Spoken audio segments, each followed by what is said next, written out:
क्या आपने कभी सोचा है कि भविष्य में युद्ध के मैदान में रोबोट्स भी सैनिकों की तरह लड़ सकते हैं?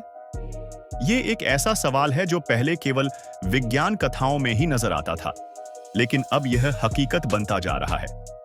अमेरिका ने हाल ही में घोषणा की है कि वह अत्याधुनिक रोबोट्स का परीक्षण कर रहा है, जिनकी लागत $1 बिलियन है। तो आज हम आपको दिखाएंगे कि कैसे अमेरिका अपने खतरनाक रोबोट्स का इस्तेमाल करते हुए भविष्य के युद्ध की तस्वीर बदलने की तैयारी कर रहा है। आज के दौर में युद्ध के मैदान पर स्वायत्त रोबोट्स और ड्रोन का इस्तेमाल तेजी से बढ़ रहा है। अमेरिकी सेना के लिए रोबोट्स का उपयोग महज एक तकनीकी प्रगति नहीं, बल्कि सुरक्षा और युद्ध की रणनीतियों को बदलने का एक अहम कदम है। सेना इस कोशिश में है कि इंसान और मशीन मिलकर एक ऐसा सिस्टम तैयार कर सकें जो युद्ध में चीन की बढ़ती ताकत का मुकाबला कर सके।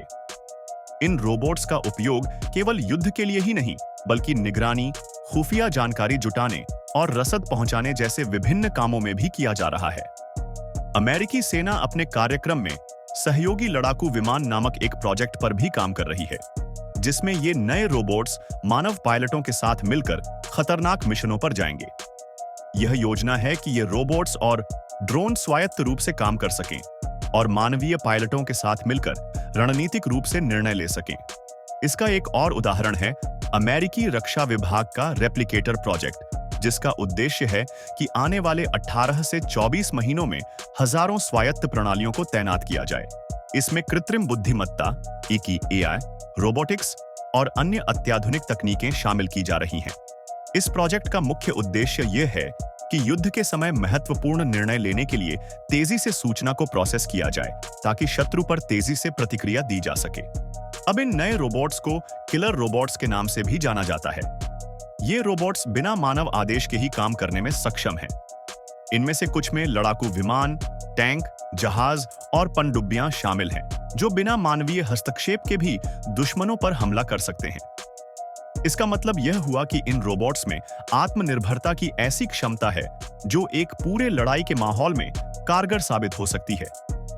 अमेरिका की तरह ही अन्य देश भी युद्ध के मैदान पर नई तकनीकों का प्रयोग कर रहे हैं। उदाहरण के तौर पर बोइंग का MQ-28 घोस्टबैट ड्रोन 3700 किलोमीटर से ज्यादा दूरी तय करने की क्षमता रखता है। इसी तरह से छोटे छोटे टैक्टिकल रोबोट्स जैसे कि डोगो का प्रयोग आतंकवाद रोधी ऑपरेशंस में किया जा रहा है। इन रोबोट्स को युद्ध के मैदान पर सैनिकों की मदद के लिए बनाया गया है और ये दुश्मनों पर निगरानी रखने में काफी मददगार हैं। अब सवाल उठता है कि क्या ये रोबोट्स मानवीय संवेदनशीलता और युद्ध के नियमों का पालन कर सकते हैं? कुछ लोगों का मानना है कि रोबोट्स की प्रोग्रामिंग इस तरह से की जा सकती है कि वे युद्ध के नियमों का सख्ती से पालन करें। मगर दूसरी ओर कई विशेषज्ञों का कहना है कि युद्ध के जटिल माहौल में इंसानी समझ की तरह रोबोट्स का फैसला लेना उतना आसान नहीं होगा। इसका एक उदाहरण है फैलेनिक्स क्लोज इन डिफेंस गन और पैट्रियट मिसाइल सिस्टम, जिनके साथ कुछ गलत फैसले भी देखे गए हैं। अमेरिकी सेना का यह मानना है कि रोबोट्स और AI सिस्टम्स की मदद से वे अपने सैनिकों को जोखिम से बचा सकते हैं और युद्ध में अधिक प्रभावशाली साबित हो सकते हैं। इसके साथ ही कोलैबोरेटिव कॉम्बैट एयरक्राफ्ट जैसे प्रोजेक्ट्स को AI द्वारा नियंत्रित किए जाने की योजना है, जिससे अमेरिकी वायुसेना के पास दुश्मनों पर तेज और सटीक हमले करने की क्षमता हो। लेकिन एक और मुद्दा है जिसका समाधान खोजना जरूरी है। रोबोट्स की बढ़ती तैनाती से सैनिकों में तकनीकी कौशल का विकास कैसे किया जाएगा? सैनिकों को AI और रोबोटिक्स की समझ होनी चाहिए ताकि वे इनका उपयोग प्रभावी ढंग से कर सकें। इसका एक और पहलू है कि भविष्य में सेना को टेक्निकल एक्सपर्ट्स की आवश्यकता होगी जो इन तकनीकों को अच्छी तरह से समझते हों। आपको क्या लगता है, क्या ये रोबोट्स भविष्य के युद्ध में एक निर्णायक भूमिका निभा सकते हैं? अपनी राय नीचे कमेंट्स में जरूर बताइए। अगर आपको यह वीडियो पसंद आया हो तो हमारे चैनल को सब्सक्राइब करें और बेल आइकॉन को दबाना ना भूलें, ताकि हमारे हर नए वीडियो का नोटिफिकेशन आपको सबसे पहले मिले।